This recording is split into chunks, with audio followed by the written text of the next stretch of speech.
अरे अमन भाई, ये है मेरा 11th के बाद का सक्सेस प्लान। तूने क्या सोचा है? ये पागल, अभी तो 12th है रे। 12th में कर क्या सकते हैं? घूमूंगा फिरूंगा, मौज करूंगा, ऐश करूंगा। अभी कर ही क्या सकते हैं 12th के साथ? रुको रुको रुको रुको, अगर आप भी ऐसा कुछ सोच रहे हो तो ये डिसीजन लेना ये पॉडकास्ट देखने के बाद CA foundation in first attempt with 290 marks and college topper. So दोस्तों जानते हैं संजीवनी ने ये कैसे किया। Sanjivani, what was the strategy? 12th मत पढ़ो। रुको शुरू करते हैं इंटरव्यू बिना किसी बकवास के। So welcome guys to this podcast. We have Sanjivani with us, जिन्होंने अपना सीए फाउंडेशन फर्स्ट अटेम्प्ट में क्लियर किया, मैनेजिंग क्लास 12th, और उन्होंने अपने कॉलेज भी 12th में टॉप किया। सो अब आइए पता करते हैं क्या स्ट्रैटेजी थी संजीवनी की। तो मैंने पहले फाउंडेशन बहुत डेडिकेटेडली 4 to 5 मंथ्स किए थे एंड उसके बाद ही मैं 12th पे शिफ्ट हो गई थी। एंड 12th में भी ऐसा हो गया था, एक बेनिफिट मिला था कि फाउंडेशन में जो टॉपिक्स है वो बहुत ओवरलैपिंग है विद 12th स्टैंडर्ड, तो वो बहुत मैनेज हो गई थी और वो मेरे को बहुत ज़्यादा एफर्ट्स नहीं मारने पड़े। बेयर मिनिमम एफर्ट्स के साथ 12th हो गया था। बट स्टिल 12th के साथ साथ मैनेज करना डेफिनेटली प्रेशर तो होता है कि 12th की भी पढ़ाई करनी है, फिर अलॉन्ग विद सीए फाउंडेशन के 4 सब्जेक्ट्स मैनेज करना। वो प्रेशर कैसे मैनेज हुआ संजीवनी?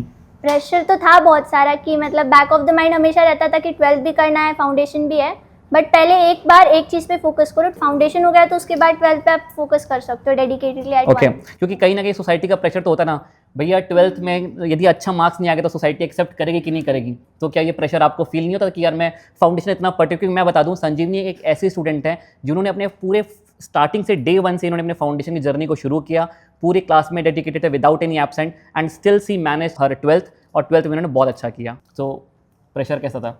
प्रेशर था थोड़ा बहुत, क्योंकि फाउंडेशन में इतने अच्छा बोल रहे थे सब लोग कि अच्छा कर रहे हो, और 12th में पता चला पास ही नहीं हो गए, वहाँ पे कुछ प्रॉब्लम हो गई, तो वो प्रेशर था हमेशा से।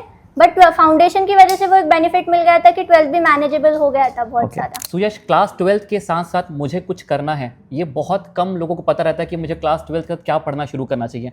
आपने क्लास 12th के साथ साथ ही अपने सीए फाउंडेशन की जर्नी को शुरू किया। सो आपने डिसीजन कैसे लिया कि मुझे सीए फाउंडेशन क्लास 12th के साथ शुरू कर देना चाहिए? सर, लोगों के लिए होता है कि उनका एक फिक्स प्लान रहता है करने का, बट मेरे लिए था कि जो फोमो, मुझे बहुत फोमो होता था स्टार्टिंग में कि मैं क्या तो करूं? क्या करूँगा। एंड सारे दोस्त जो देखते होगा कि नहीं ये फैकल्टीज चूज़ करना है, ये क्लासेस चूज़ करनी है, ये बुक्स लेनी है, वो बुक्स लेनी है, बट मैं भी ऐसा था कि मैं तो कुछ कर ही नहीं रहा हूँ। तो आई कैन से दैट कि जो फोमो था मेरे लिए which drive me to take decision for CA. And once I stepped in for CA तो वो बढ़ते सारे डाउट्स, सेल्फ डाउट्स होते थे ऑब्वियसली, तो बट फिर आगे जाते जाते and it prove me a smooth journey, and at last I see that decision was a good decision for definitely 37% in 9th and clearing CA foundation in first attempt, और around 3 exemptions आपको आए थे। दोस्तों मेरे पास to zero to hero वाली story है।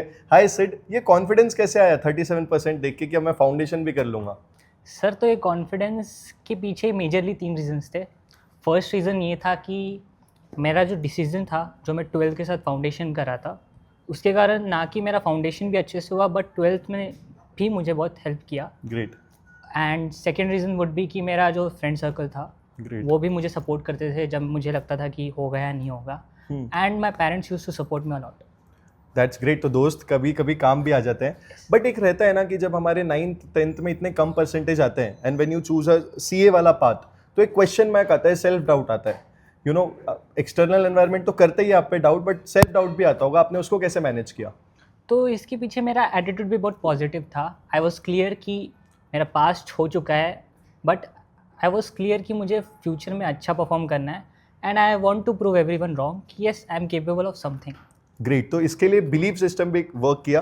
तो मैं दोस्तों कहना चाहूँगा कि इसका जैसे 9th था, तो जो बीत गया वो कल था, जो होगा वो लाजवाब होना चाहिए। And he made it and he cleared CA foundation with flying colours. Thank you so much. Parents का रोल बहुत इंपॉर्टेंट होता है जब आप चूज करते हो सीए जैसा course. I have with me Dev, जिन्होंने इतने अच्छे से मैनेज किया है प्रेशर सीए का और 300 अराउंड मार्क्स लेके आए हैं। देव, कैसे हैंडल किया?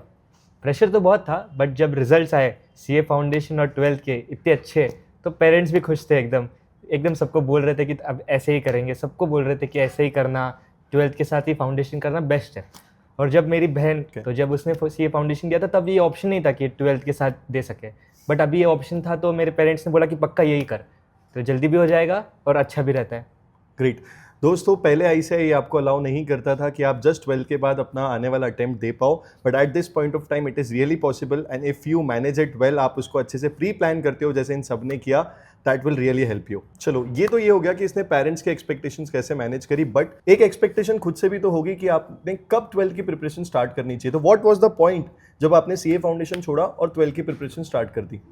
12th की मैंने प्रिपरेशन फाउंडेशन का जो छोड़ा था मैंने दिवाली के आसपास ओके ख़त्म कर दिया था, और उसके बाद फिर मैं रिवीजन किया था दिवाली के वेकेशन और 15-30 डेज़ और डाल के मैंने फाउंडेशन का पूरा समाप्त किया था और फिर 12th की पढ़ाई चालू की थी। और उसके साथ भी मैं शाम को 1-2 घंटा जब 12th बहुत हो गया तब सीए फाउंडेशन का पढ़ाई करता था, रिवाइज करता था आपका सब्जेक्ट स्पेशली। अच्छा ग्रेट, मतलब दिसंबर से मार्च अराउंड 4 मंथ्स में ही manage to score around 90% in 12th as well. That's great guys, I hope आपको इससे बहुत कुछ सीखने मिलेगा और आप 12th प्लस सीए फाउंडेशन अपना बहुत अच्छे से प्लान करेंगे।